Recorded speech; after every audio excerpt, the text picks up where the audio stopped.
Sulit pa, printing shop. So hello class, so this is your teacher Marlon of the Printing Shock University. No? So today ang ituturo ko sa inyo ay kung paano ba ang pricing natin ng ating printing business. So ito guys, sasabihin ko dito, no, ito ay guide lang naman sa ating pricing. So hindi naman guys necessary na kailangan mo itong sundin. No? So pwede mong pagbatayan dito kung ano ba yung gusto mong presyo ng iyong mga products and services. So simulan na natin. So syempre ang pinaka ino-offer namin dito sa The Printing Shock is yung sticker printing business. Ang pinaka presyohan talaga natin yan guys is per page, para hindi na kayo malito, no? So ang presyohan natin guys per page, pag glossy or matte yung phototop na i-apply natin, ang presyo natin dyan is 50 pesos per page. Okay, so usually ang tinutubo natin dyan is 34 pesos per page. Tapos ang minimum nyan guys, no, at least 5 to 10 pages dapat ang minimum, no? So kung pag-print kayo ng 10 pages, meron na kaagad kayo na 340 pesos. So kung dalawang customer ang nagpa-print sa inyo ng tag 10 pages, no, so meron na kaagad kayo na 680 pesos. So mas malaki na yun guys sa minimum. Ang maganda pa nun guys, no, nasa bahay ka lang, hindi ka napapagod sa biyahe, wala kang boss.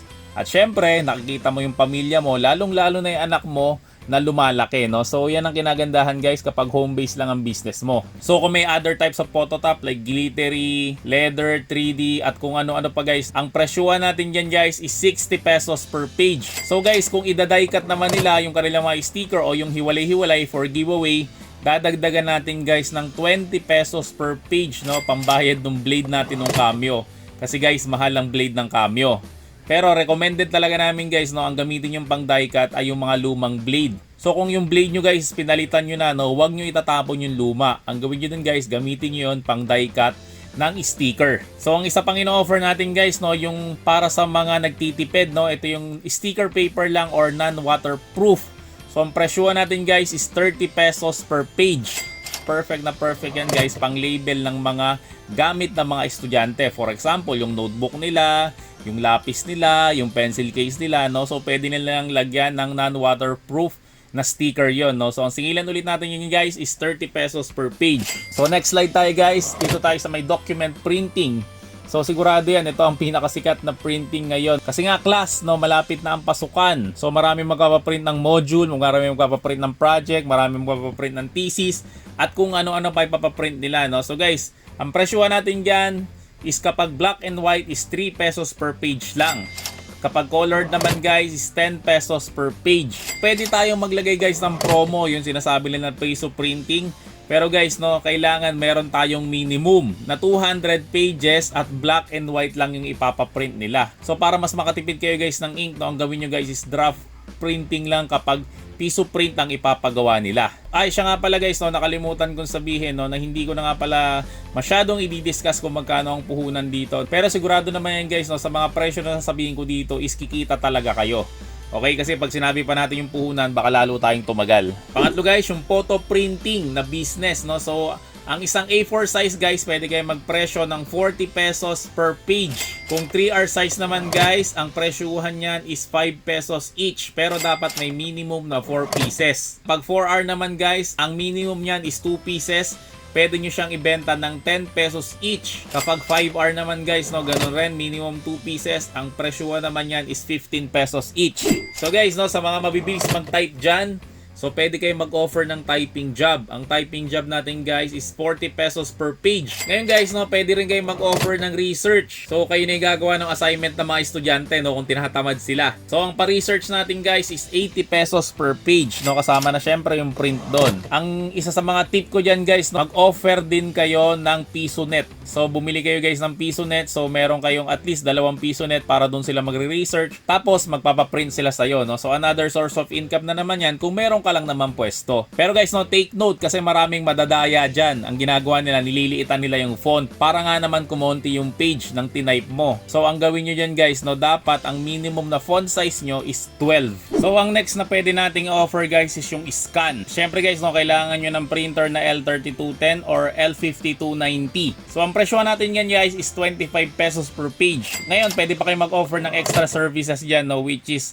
15 pesos kapag isi-send sa email nila, regardless kung gaano man karami yung file na yon. Next offer naman natin guys, no, ito sobrang lakas rin ito, no, kung meron kayong L3210 or mas maganda kung meron kayong L5290, no, kasi guys yung L5290, yan yung printer na may Xerox function for long paper. Kasi guys, meron siyang automatic document feeder, no. So kung wala ka naman masyadong budget, pwede niya guys yung L3210, no, kaso ang kaya niya lang is short saka A4. So ang presyohan natin guys pag Xerox, 3 piso per page kapag short and A4. At kapag meron ka namang L5290 guys, no, ang presyuhan niyan kapag long is 4 pesos per page. Next naman guys, no, ito pwede ka mag-offer ng layout. Pag nagle-layout ka guys, no, kailangan marunong ka sa Adobe Photoshop. So kapag inaral mo guys yung Adobe Photoshop, no, wag mong ibibigay ng libre yung talent mo. Kasi sayang naman guys yung pinag-aralan mo, no. So ang presyuhan natin yan guys is 150 pesos kapag baguhan ka pa lang. Pag gumaling-galing ka na guys, no, pwede mong presyohan ng 500.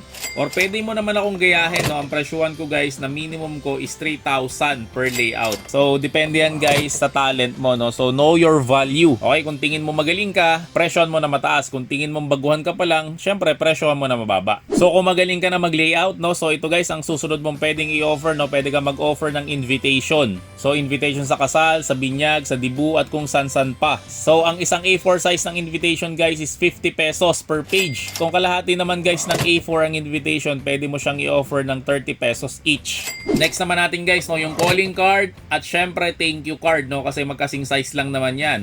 Ang regular size talaga niyan guys is 2 by 3.5 inches, no. Yan yung kadalasan na size ng calling card at syempre ng thank you card. So ang presyohan natin guys ng calling card is 3 pesos each. Laminated na yun guys, no, para mas kumapal guys yung ating mga calling card. Ngayon kapag back to back naman is 5 pesos each. Katulad nga na sinabi ko guys, no, kaya natin siya nilalaminate para kumapal. Kasi guys, yung printer na ginagamit natin, no, hindi niyan kaya yung mga makakapal na mga board paper like 260 GSM, 300 GSM. Hindi niya kaya yun guys, no. Siguro yung iba guys, tinry nila yon tapos gumana raw. Guys, sa una lang yan, no. Hintay-hintayin nyo lang, masisira na yung feeder ng printer nyo. So, ang maximum guys natin na pwedeng gamitin sa ating mga printer is 160 GSM to 200 GSM lang. So, pwede ka naman mag-offer ng promo dyan. Siyempre, mag-offer ka ng may free na calling card case kapag nag-avail sila ng 100 pieces. Next naman natin guys, no, yung PVC ID, no. So, ito guys, napakalaki ng kikitain mo nito kung malakas yung loob mo. Kontratahin mo guys yung eskwelahan sa inyo na ikaw yung gagawa ng PVC ID nila. Kasi guys, sigurado hundreds to thousands ang ipiprint mo na PVC ID. Ang maganda pa dyan guys, no, yearly sila magpapagawa ulit sa'yo. Ang presyohan yan guys is 80 to 100 pesos each na PVC ID, no. Pero guys, yung iba nagpe-presyo sila ng 150, no. So depende nga sa inyo yan, no, kung magkano yung trip nyo, no. Kung may kalaban kayo, mas mababa. Kung wala naman yung kalaban, syempre pwede kayo magpresyo kung magkano ba yung gusto nyo. Ang presyo guys ng lamination, no, kapag isang buong A4 size o isang buong bond paper size, ang presyuhan yan guys is 80 pesos per page. Kapag kalahati naman yun guys, no, ang presyuhan yan is 50 pesos each. Pag 1/4 naman guys ng bond paper size, no, ang presyuhan natin dyan is 30 pesos each, no. So yung 1/4 na yan guys,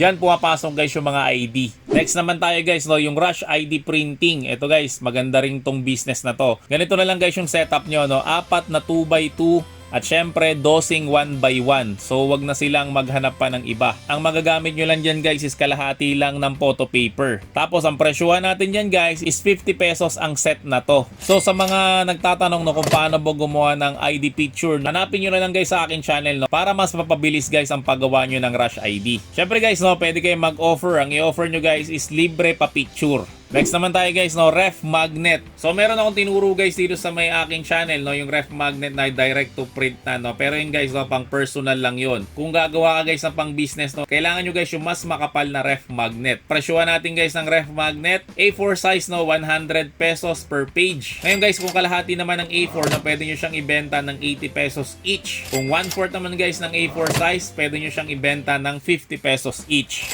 Next naman natin guys, no, yung mugs printing.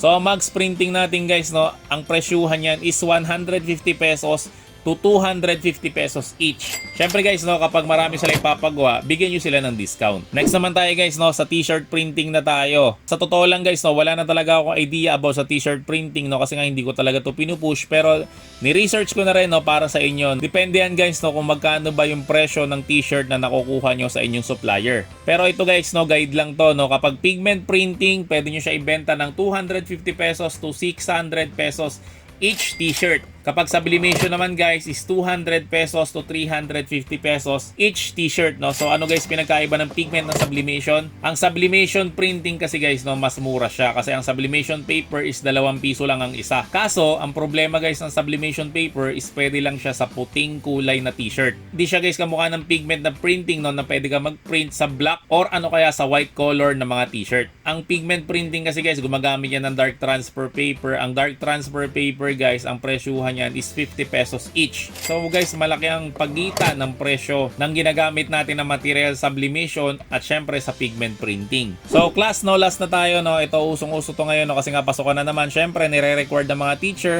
habang wala pang ID ng mga estudyante na magkameron sila ng name tag. Pwede nyo sila guys singilin ng 50 pesos each. So laminated na dapat guys yung name tag na yan para mas maganda siyang tingnan. Maganda yan guys, no, kung kakausapin nyo yung presidente ng section ng mga anak nyo. Ay grabe yan, no. Pwede kayong kumita ng malaki, no. Kasi class, no, kayo na mismo ang gagawa ng buong section ng anak mo. Sabihin na natin guys na 30 student per class, no. So ang kikitain mo niyan guys is 1,500 pesos. So ganun kalaki guys ang pwede mong kitain sa name tag. So guys, lahat ng mga materials, printer, cutters at syempre yung mga supplies na pinakita ko dito sa may vlog na to is available yan sa amin. So kung gusto nyo guys mag-avail, no, hanapin nyo lang kami sa FB, The Printing Shack, at sabihin mo lang guys na naparod mo tong video na to, no, para bigyan ka ng discount. Kasi guys, kung susuportahan mo kami, syempre susuportahan rin namin kayo sa pamamagitan ng pagbibigay ng mga unique na idea na kamukha nga nito. So kung nag-avail ka sa amin guys, so maraming salamat sa iyo. The Printing Shop, ayos na sulit pa.